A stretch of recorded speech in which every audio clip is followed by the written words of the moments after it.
you for joining Analytics Today, a podcast series that focuses on big data and analytics and the latest trends in the digital world. I'm your co-host, Jeremy Roberts, and with me always is my co-host, Samir Khan. What is up, Samir? Jeremy, how are things? Yeah, exciting. I actually have friends that have put out their Halloween stuff already, and I'm sitting there thinking, dude, it's still September, and you're already putting out Halloween. And then I even had a friend start bragging about new pumpkin pie recipes for Thanksgiving, and then I saw somebody putting up Christmas lights in a neighborhood, and I kind of wanted to stop and figure out what kind of random person they were, but that's what's going on with me. Yeah. Yeah, well, I call that being proactive, right? Oh yeah, it's what happens when you live in the world of nerdy data and analytics people, That's fantastic. Speaking of a segue for very smart and nerdy data analytics people, we won't call you nerdy yet until we get to know you better, but we have a guest on today. We actually have a guest named Dr. Michael Cohen. And so I'm going to go ahead and, Michael, I guess, how you been? I've been better. Better, yeah. Yeah, we've been spending a lot of time, I live in the Upper East Side in New York, and we spent a lot of time in the apartment for the last 6 months. I have young children. So this is a special kind of torture. Yeah. I'm doing my day job too, so. Well, yeah.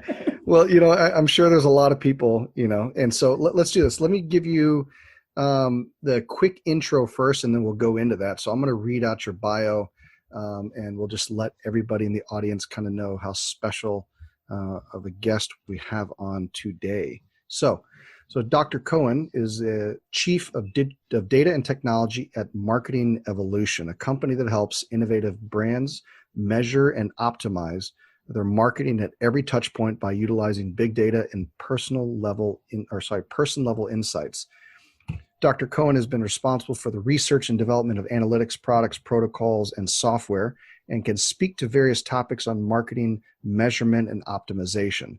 So previously, he has been a keynote speaker at events such as the ANA Masters of Data and Technology Conference to discuss customer-centric marketing and the era of privacy and regulation. And he recently led the ANA webinar on the impact and opportunities of cookieless advertising. And Dr. Cohen can speak on any of the following topics that we give him, which will be fantastic. So we're going to try to go all out nerd here. This is going to be great. And so, and thank you for coming on. This has been fantastic. We've actually, over the last few podcasts, have been on this track around cookieless advertising, data and analytics, just really dig into it. Customer centricity, yeah. Customer centricity. And it's, I'm going to use air quotes. It's a big deal. It's a big deal now. So thank you for coming on the podcast today. Thanks for having me. Yeah. So Samir, do you want to start or do you want me to start? Yeah, no, go ahead. I think one of the things that I would like to say with your background, right, Michael, with all this analytics and with all this great career that you have, usually, it's good to talk about what's already available on LinkedIn that people has access to. We always like to talk to our guest and ask them specific questions like, what are the things that people don't know about your career? Can you highlight that? And let me caveat that too. If you could, a lot of times our guests have maybe gotten to a place where you are, but they had this job at the Gap where they're selling, in retail behind the cash register. And there was some job that they had that sparked their idea that they wanted to go back to school or they got into something. So if you even want to start back that far, go for it. Absolutely. In general, athletics sent me down an academic career path. I wasn't particularly astute. Probably had the competency to do well in school and stuff like that, but I prioritized being a successful athlete. And that ended up leading me on an academic path. Eventually, I played very seriously golf and hockey and baseball. Played golf in college.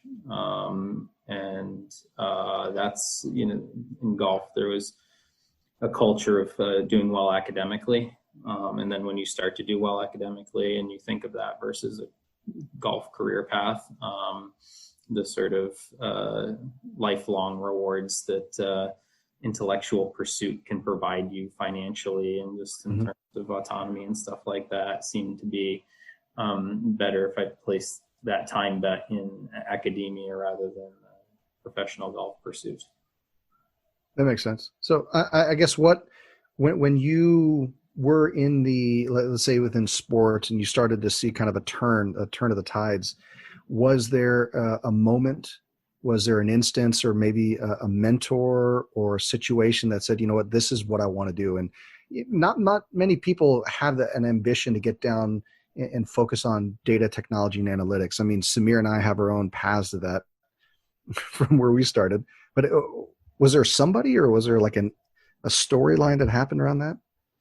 I'd say a storyline. I mean, once I decided that a lifelong career and successful life story would require, economic success and stuff like that, that I should do something hard, technical, and then the marketing piece was just something I was interested in. Like going to high school, they have this DECA thing, and I took marketing classes, and I wasn't too into the marketing because it wasn't technical enough. But I had interest in marketing, but so I left the marketing to the side, and then started down the more technical path, but a practical one. So economics was really interesting to me. And you can do lots of different things in economics, but the opportunity to do things that are very technologically and scientifically advanced in the areas of econometrics. And so that's the pursuit, initially in college that I took, just to do something hard, and that doing something hard and practical would lead to the sort of successul career. So I'm going to make a correlation here. And I, like I said, I'm also coming from an athlete background. I know Samir, the one sport that I still do not understand the rules of, and you owe me a rules overview in cricket. I still have no idea how the hell they get 17 points of something and whatever. We'll go over that one day. But I think for me as an athlete, it's that competitive nature of saying, you know what, is there something harder? Can I do something that's more competitive? Because right now, just saying you want to go in sales, not knocking sales. I'm basically in sales right now, but in technology sales. And so with that, it's what more can you do? What more can be challenging? And I think Samir and I have both been down that path too. And I'm really glad you bring that up, because, not a lot of people talk about that correlation between going from very competitive sports into a very competitive field and understanding, the complexities of technology. Right. Yeah. And I think, with that note, what's interesting to our listeners is, especially with someone who has achieved kind of a status in analytics and data, where they're sought after for speaking engagements and webinar, but a lot of people don't understand the challenges that come with it. So Michael, from your perspective, given that you kind of translated your sport career to an analytics career, like what are the challenges that you face when you make that switch and you move from marketing to technology and data? When you move from marketing, my recommendation is not to move from marketing to technology and data, but the other way. I was, as part of my career path, that is worth mentioning, is that I was a full-time faculty member, economics professor at the University of Connecticut, and then a marketing professor at NYU Stern School of Business for a number of years full-time before going more into industry. But, I would always tell, especially freshman students, you want to do marketing, go to the math class, and the flow will be easier into market. It's easy. I say it's easier to teach a math student economics and marketing than it is to teach a marketing or economics students math. 100% agree. That's the direction of flow that I recommend, and goes along with this story of like do the hard stuff, make sure you do the math, and the courses with lots of homework that you need to spend all your time doing, and not socializing so much during your college time. But if you can do that, then you can learn lots of things, right? You can still go to med school if you want with a math degree, and that sort of thing. One of the things I usually start with my students is basic, simple formulas like return on ad spend and return on investment. And the formulas on those are more simplified than others. And I basically let them understand that, hey, you have to be able to do this to understand if you made money. If you spend $1,000 and you only get back 500, that's not good. You have to be able to do that math. And so, no, I don't care how creative you are and how magical your slogan and call to action is, and the graphics that you used. But if you're only making back half of what you spent, that's bad. And so they start to see the value in that. So I think it's one of those things of the baby steps. And I completely agree. When I have tech students that come in and try to get into a marketing role and start to take marketing classes, they pick it up much quicker. The hard part is that gray area. And so one of the things I talk about is, marketing doesn't always have just black and white. There's a lot of gray area in between that you can figure out. When it comes to the analytics, it's not as it's not as gray. But when it comes to the creative side of marketing, there is that gray area, to where it's all about perception, right? I would say the physics of it aren't all that different from other areas of business. Mm-hmm. Right? Talk about, what the fundamental blocks are. Well, what do you learn in calculus is you learn derivative, right? And the equivalent important element in economics is the concept of marginal management, managing at the margin. Yep. And that's what you need to understand to be an economically literate, economically operational marketing leader.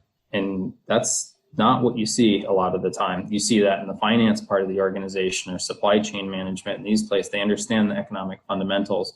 But for the longest time, marketing has gotten away with this notion that, we're a gray area.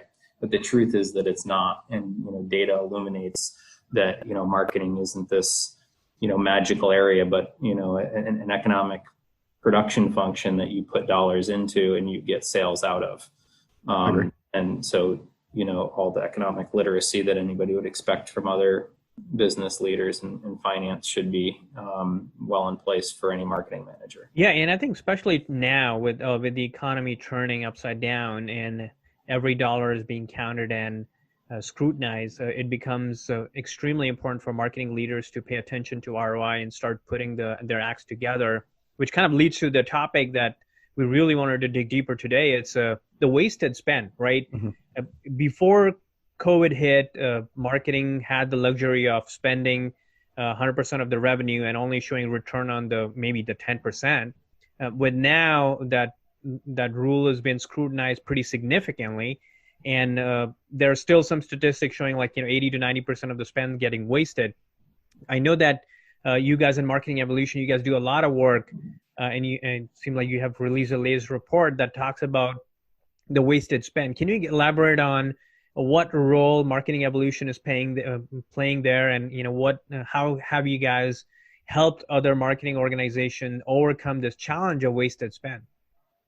Yeah, I'll talk about the wasted spend, and then you bring up the COVID aspect because this puts a real bright light on the issue and what the practical challenges are there for marketers in different situations. One that are completely their business is taking off, and some that are going in the other direction. In either case, you need to be smart about marketing spend and the opportunity that increased scrutiny presents for savvy marketing managers. But yes, where is the marketing spend being wasted? It's not being wasted as much at a high level. So the role of the marketing VP or the CMO is to say, all right, I have this budget and I'm going to place bets across these different media channels. And all the media channels can be an effective way to reach and influence high value customers that are out in the marketplace and potential ones. But once you start buying that media and deploying your marketing tactics, your media and creative and messaging placement, all these tactics, that's where you end up doing a bunch of stuff that has no effect, doesn't work. It shouldn't be surprising to people that 80 to 90% of the tactics that are thrown out there doesn't work, especially in a digital world. People see stuff so rapidly, and for whatever reason, there's stuff that just isn't working, and it happens to be that the majority of stuff doesn't work. And then there's a few things that do work. Sometimes we know why, sometimes we don't. So the first opportunity to really get a big gain out of having the insight of what isn't working is where you can eliminate that marketing spend. So it's It's easy. It's easier to start to show the evidence that something isn't working and then test your way into reducing those things that aren't working, to clean up the efficiency. That's really the entry point, is to get out that 80% of stuff that doesn't work. And so with that, kind of digging deeper, like when let's say if you are an analyst or you're a data person in the organization, and the marketing has a substantial budget, and then by doing that exercise and the things that are working versus things that are not working, and you go back to some of your leadership and kind of show them this data, and you get a lot of pushback, like, okay, yeah, I understand that's the nature of there's always going to be a parts of marketing that's going to work. The other part is just halo, or the other part is just branding. Like, how do you have those conversations, those hard conversations, in terms of like why there's a need for optimizing or maybe, cutting the marketing budget? It was much harder in a world where the cadence of insight and recommendation was slower. So if on a quarterly basis, the CMO is expecting some sort of report on the contribution of the various media channel investments they're making. They were getting this, they had some sort of expectation. They used this as, tool at the C-suite level and with the CFO to, justify the spend.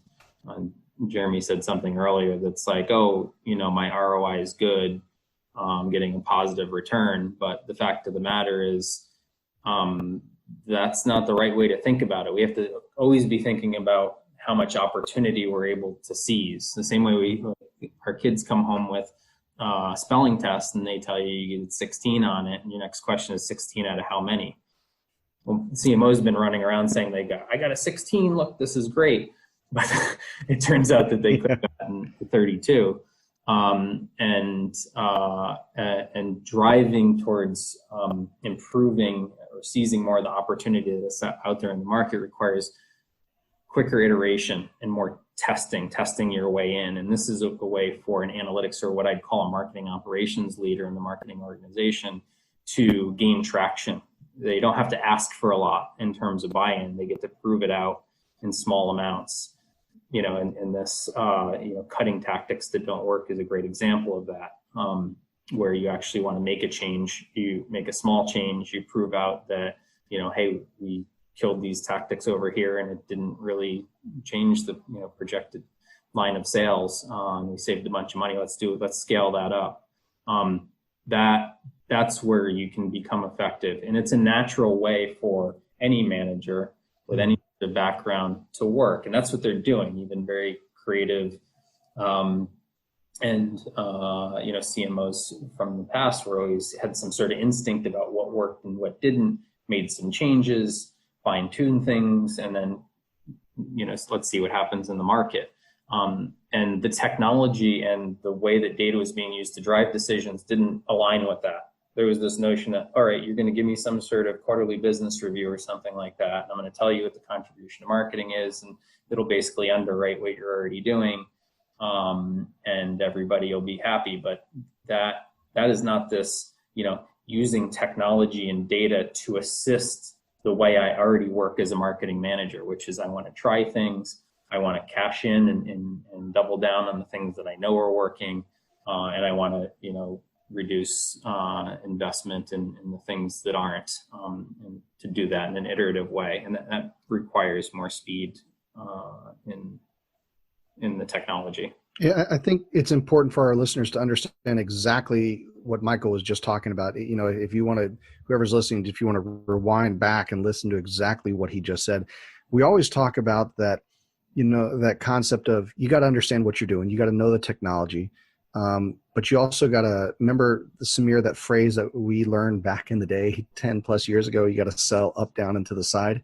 Mm-hmm. Remember that one? Yeah. That's the thing. That's what's important, is you have to be able to find the data that can support your initiative. But what's difficult is being able to sell that success up, down, and to the side, being able to take what you have, being able to take the data that you have and being able to say, this worked. Maybe, find small increments of success and be able to build upon that.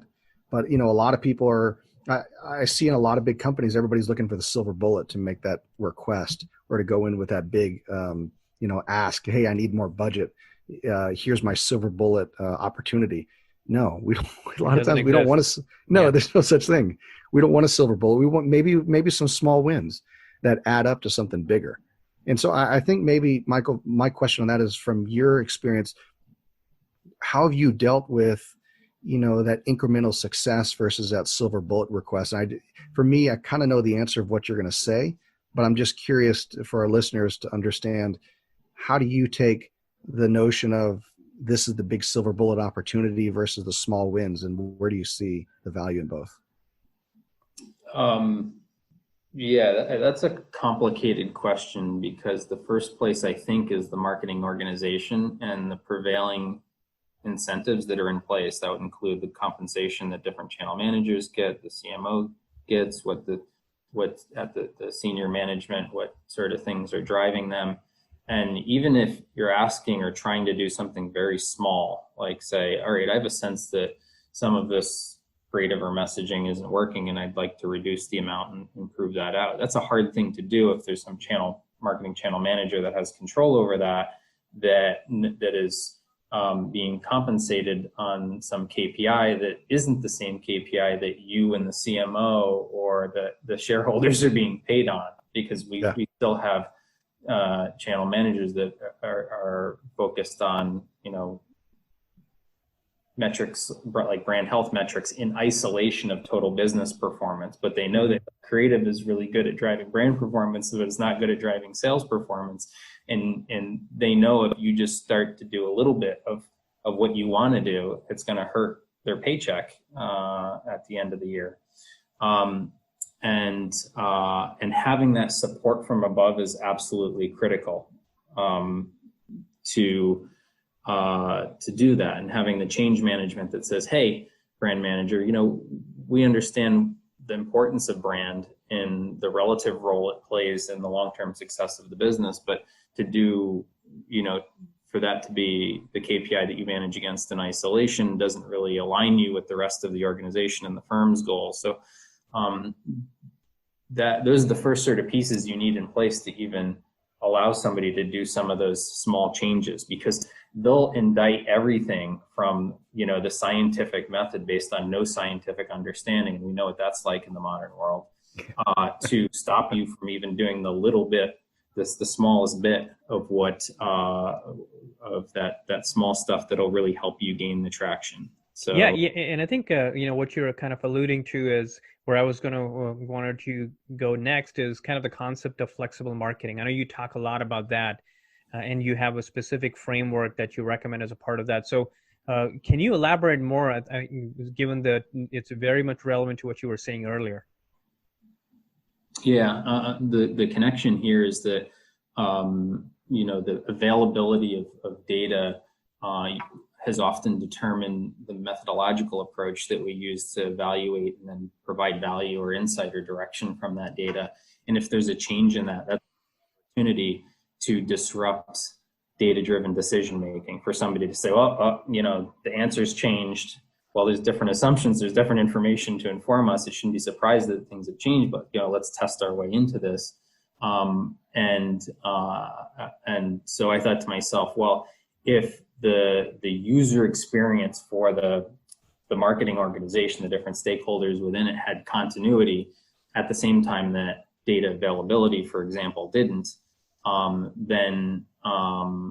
then we would overcome these bumps in the road that analytics leaders and marketing operation leaders face when, some walled garden platform like Google or Facebook says, oh, we're not going to provide that data anymore because we had some big breach event, like a Cambridge Analytica sort of event, or whatever, new legislation that comes in, these exogenous things that affect a marketer's ability to have continuity in the type of data that they're using to make decisions. And so that's where I put the scientific hat on and said, well, the fact of the matter is that data, no matter what the shape or form, is all coming from the same place. It's coming from the same market. It's coming from the same consumers that are exposed, marketing managers that are acting strategically in the market to deliver that media and the behaviors that the customers or potential customers are engaging in their journey and relationship with the marketers, products and brands. And so that means, just like everything in science, we want to go to the fundamental building blocks. I mean, we've had interesting scientific discoveries in the last couple of years that relate to Higgs boson, and just understanding those, because if you understand those things, then you can build all the beauty of the universe from a simple model. And you can do that. And this gets to customer centricity, because that's the fundamental atom that all of this data that we care about comes from. And while the data and the level of information that we can have might change in order to preserve privacy, or in order for monopolists to protect their position in the marketplace, it should be the case that the underlying belief about where that data comes from, we call this the data generation process, usually in metrics, that's unchanging. Now, the fundamental, like the underlying parameters will change, and we'll learn more about them, because this is an exercise in uncertainty management. But the framework of a consumer journey and decision process won't change, and informing what that model is with whatever level of data I have is going to be the way to create continuity in the data delivery process that gives users in the marketing organization a continuous experience. So if and users across verticals, or that have different levels of access to data because of their own investment in state and their data journey, that flexibility provides. So a flexible solution is one that says, give me whatever data you have, that'll determine some limitations, but in general, it doesn't change the fact that I'm able to provide you an assessment of the marginal return on the different, marketing levers that you have an opportunity to invest in, and that there'll be a greater smoothness in the results that won't disrupt this practice of data-driven decision making. So that's that makes sense. So we're going to move in a little slightly different direction, talk about data privacy. So we did a podcast, it was number 55, on data privacy and the death of digital marketing. Don't take that too literally, but there's a lot of people getting scared out there around the data privacy issues and how that's going to really kill digital marketing for what we know it. Consumers are being concerned, marketers are concerned. So how do you expect marketers to adapt to those consumer privacy concerns and laws? I mean, are you seeing trends right now? And I guess, where do you even see it going? Let me be clear. Privacy is not at odds with consumer-centric measurements. We have to bring more science to bear to understand that. But there isn't going to, there's the death to third-party tagging and targeting, right? Because we believe societally that's a bit creepy. It steals your autonomy. Like there's reason for this, but we also want, as consumers, relevant information, and relevant awareness of things that are going to improve our lives and well-being. Somewhat of a level of personalization, you mean? Yeah, and they're people are willing to trade off for that. Now, on the measurement side of things, one, I don't need to know every little thing about everybody. I need to know a representative set, right? There's no gain for me to go from 10 million observations to 100 million observations, right? The central limit theorem applies here, and there's just a wealth of data. It's important that the data I have is representative, so we can acknowledge the fact that data typically from the marketplace isn't. So it's more important that I end up with representative data more than I have each and every piece of information about each and every person, that I have a representation of people, and that is complete in terms of the relevant pieces of information about those people and the market experience they're having. And that means that the data can be, there can be privacy preservation in the data, or that if we do some level of aggregation to preserve privacy, that, like I said, we can still, because we have a flexible approach, we can still learn something about how a certain type of individual responds to a particular marketing tactic in a particular time and place. So privacy is an opportunity more than anything, especially an opportunity for my business. One, because I'm pushing a resilient solution, but the other is that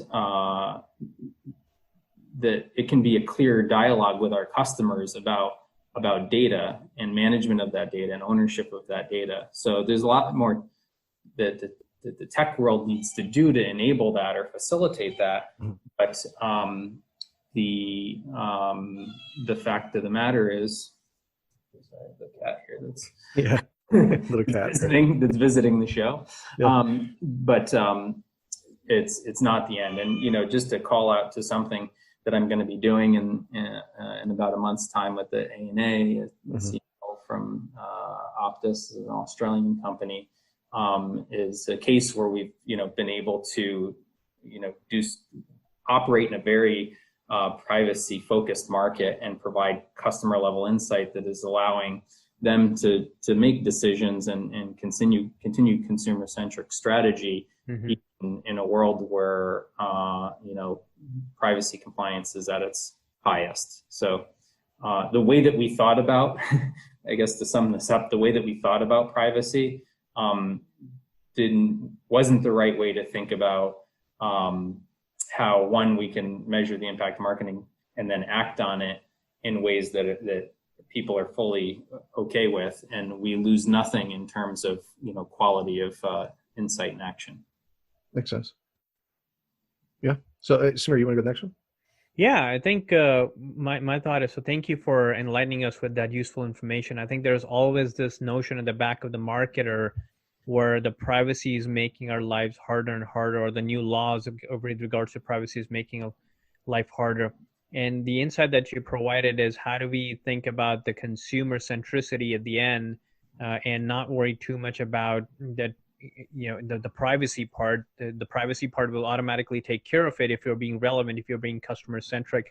So keeping that in mind, what are your thoughts? Like, maybe you can say, maybe like boiling down to a very simplified version of action item. Like, so what are the 3 things that an average marketer can do today to make sure that they're complying with the privacy laws, but at the same time becoming more customer centric? They can have a data-driven decision program. So, there's lots of things we do with data. Some of it's just like insights and research and stuff like that. But if we're just talking about the operations of marketing, the deployment of our resources, then to do so with an understanding that the actions you're taking result in exposure or treatment to some individual, and that individual is responding in some way, and that's the feedback mechanism. That's the underlying model that we talk about. So you need that building block, as I said before, to be able to build such an understanding. And then the other thing is that you should make a serious investment in understanding what the solutions are in a privacy compliant world. How do we maintain customers that are able to be anonymous to the extent that they want to be, but still able to provide data or exchange of value with you, and provision of that data such that it improves their experience as your customer. And that's a good cycle. So I guess that's 2, but once you have an understanding of a way to do that, and it's not easy, right? But there's a lot of smart people thinking about this stuff. Then you need to make the investment of standing it up in your organization. So, one, you have to have a good theoretical foundation of what drives your business, how you influence customers. That's a consumer-centric understanding or model of your business performance and the investments you make in that business performance. 2 is, make sure you have a good understanding of, what it is you need to, what sort of technologies you need, and understanding of those technologies to get the best data in privacy compliant ways. And then you need a separate effort to actually stand that up and execute on that. I guess I'd call it a data destiny and a data-driven decision-making, marketing operations. DDOM. Winded, but hopefully that. The DDOM acronym. Yeah.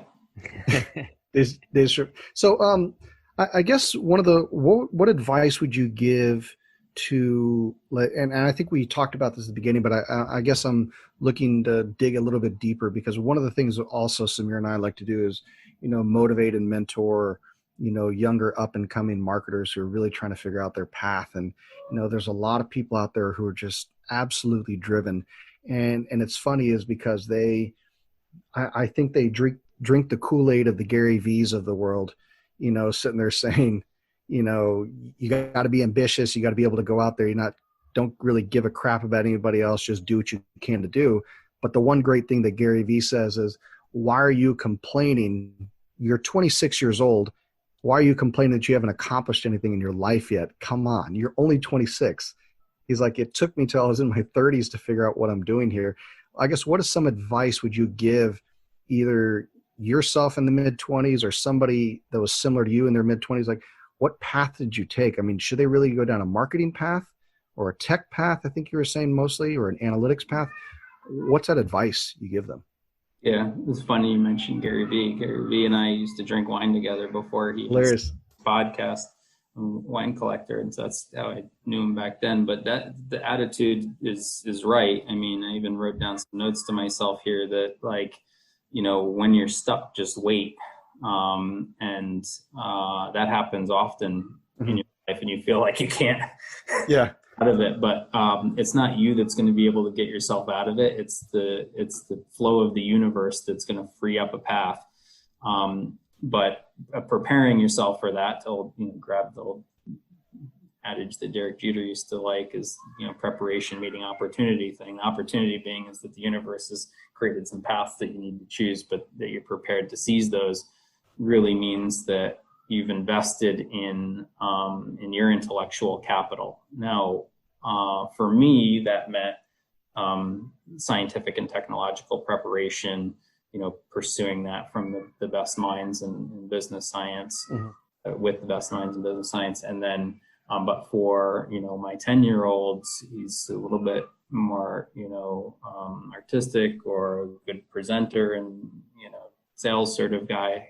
Helping him take on that journey means might not necessarily mean a bunch of science and math and stuff like that, but working really hard at those things that work for you. So just I answering the question here, but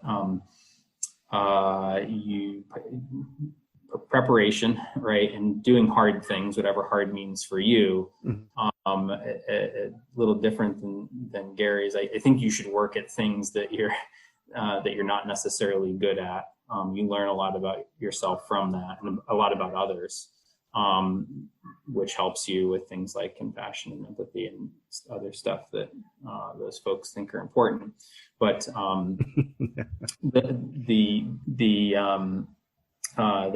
that's I think that answers your question. Maybe you can help me pull it together.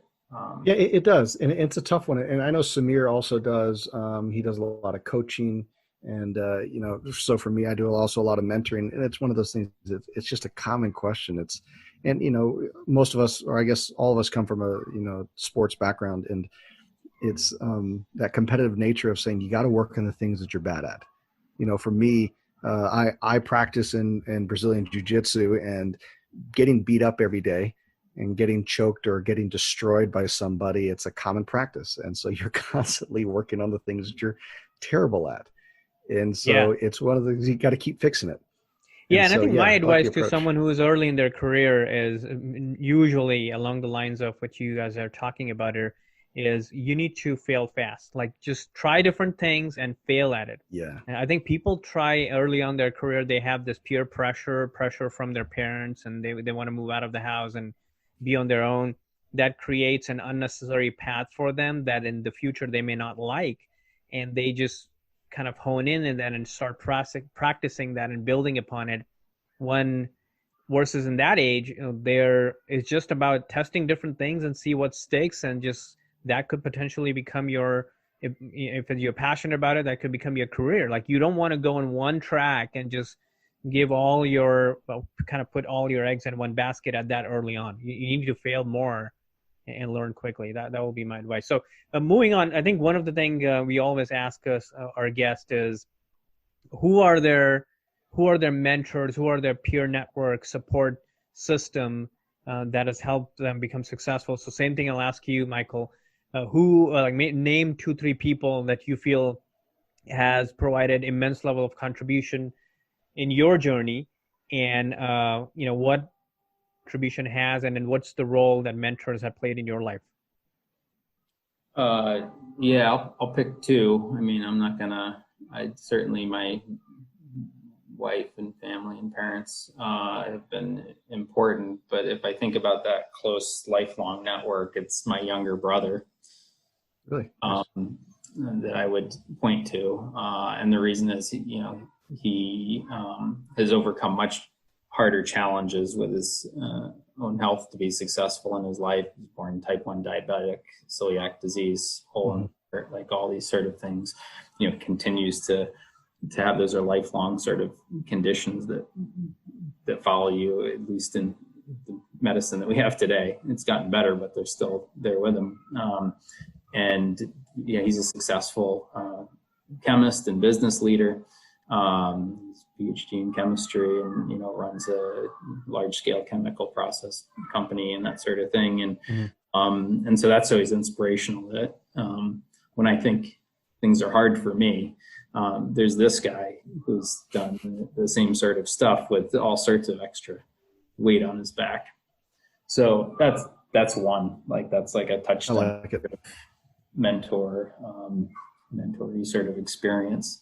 The other one is more in the realm of my career and academic pursuit, and that would be Jean-Pierre Dubé at the University of Chicago, Sigmund Edelstone Professor of Marketing in Chicago Booth School of Business, and just a prolific economist and marketing science scholar, who, when I was coming up as a PhD student, had very quickly gone from being a PhD student to a chaired professor at University of Chicago in a matter of 5 years or so. So it was like, wow.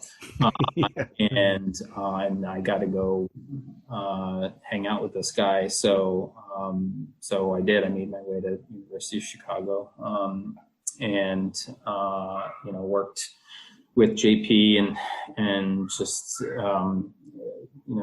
being around people that are smarter than you and more talented has always been where I've experienced my greatest leaps of personal value in my life, and just the ability of somebody that just gets everything and is able to articulate that in a very clear and concise way, is allows me to be a sponge that just improves and broadens my whole set of skills, ability, and understanding about the way the world works, especially as it relates to markets and marketing, and being a marketing manager. Well, and so that was, I guess, with that, when he gives you that type of advice, because I'm curious about this, when you're following a guy like that, and it typically happens when your son or your kids look up to you and they say, I want to be like dad,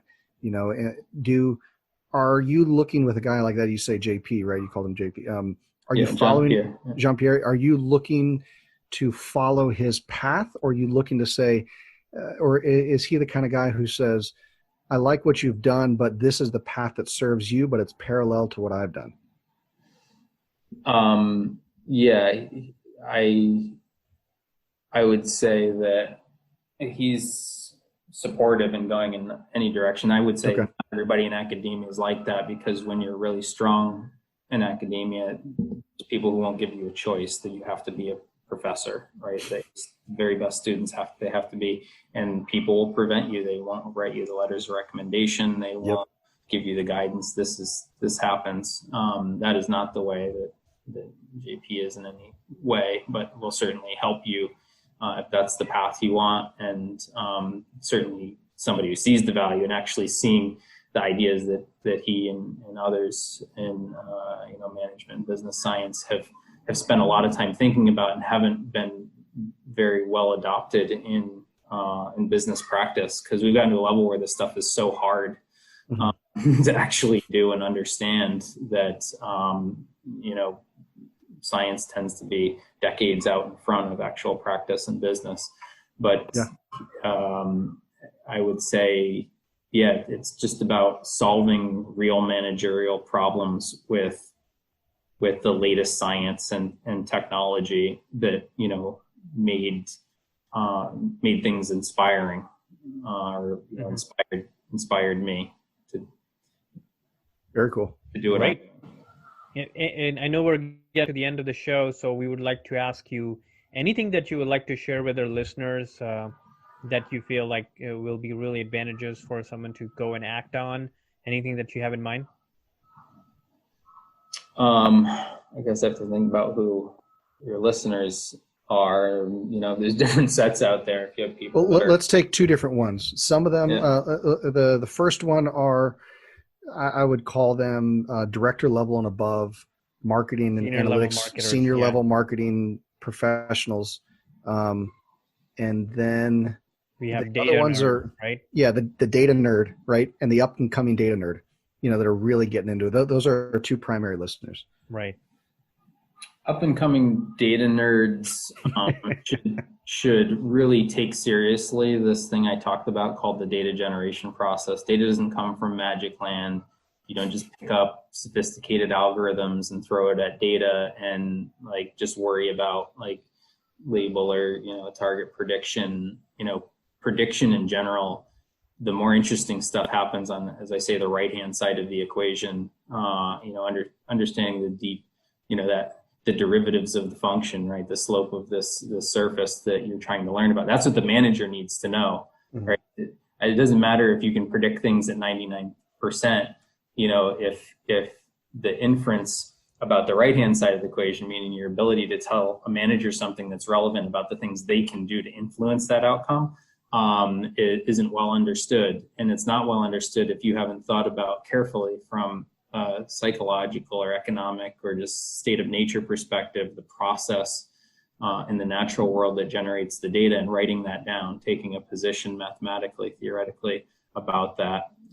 So that's the thing I tell the data nerd, is that, that I generally find, prediction, it's useful for a lot of cases, but this large space that there's just not enough people that are trying to predict the impact of managerial actions, and just predict the outcomes. That is really important. Then for marketing executive.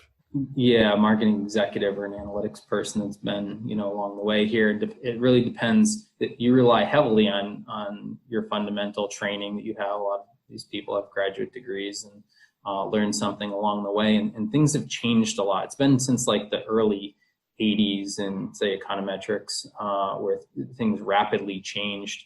And in economics, where people, thought about the consumer as the fundamental building block, and developed a very complicated set of methods now in the last 20 years to actually be able to, estimate the impact of marketing on individuals. And I often worry that a lot of people I run into haven't been learnt on that more modern marketing. I agree. And it's super intimidating, because when you start reading those papers to learn about that stuff, it is not very accessible. It's mathematically very advanced. It's very jargon heavy. It's overly concise for anybody learning from scratch, but it has a super big impact on your understanding of solutions and the sort of decisions you're needing to make and stand behind as a marketing analytics leader. Otherwise, we'll keep seeing people act like marketing mix modeling is some tried and true useful approach for assessing marketing impact, which it's not. And, the idea that, kludging that with something else is an acceptable way to claim you have, a cross-channel unified measurement approach is sad. for me. But I'm being people might be getting angry at what I'm saying, but like we have ways to do this stuff better now, and it's been around for 2 decades, but we've had a hell of a time getting it into practice because it's a different understanding about where data comes from. Well, don't worry. Samir and I have both sat on. I sit on the opposite side of the fence as a software provider, and Samir on the other side now. But both of us have come across senior level marketers who are still living in the 80s and 90s and don't understand the new concepts. So being able to bring them down to that foundational digital transformation level is always an interesting conversation. Takes time. So, yeah, it takes time. Yes, it does. And they're holding off for retirement. Just don't make me look bad. Help me out here. Very cool. Let's see. So I think we're at time, and this has been absolutely fantastic. I think our listeners, they're going to be very happy to probably go through and re-listen to this one. I think a lot of the stuff that you had was very good. And for half of our audience, they're going to get it right away. For the other half, I say rewind, go back and re-listen to what Michael was talking about, because he had a lot of really great points in there. But if some of the jargon maybe have gotten to you, go back and re-listen to what he's saying, because all very, very detailed and great information for you. So great. Cool. Well, this has been great, and thank you very much for coming on the show. And as always, our guests can visit us at analyticstodaypodcast.com, and we look forward to the feedback. We look forward to getting new guests on. Just reach out to us, and thanks again. And Michael, this has been awesome. Kicking ass, man. Thanks. Thank you. Thank you, and thanks from my cat as well for having me here. Yeah. Enjoy New York. We'll see you soon.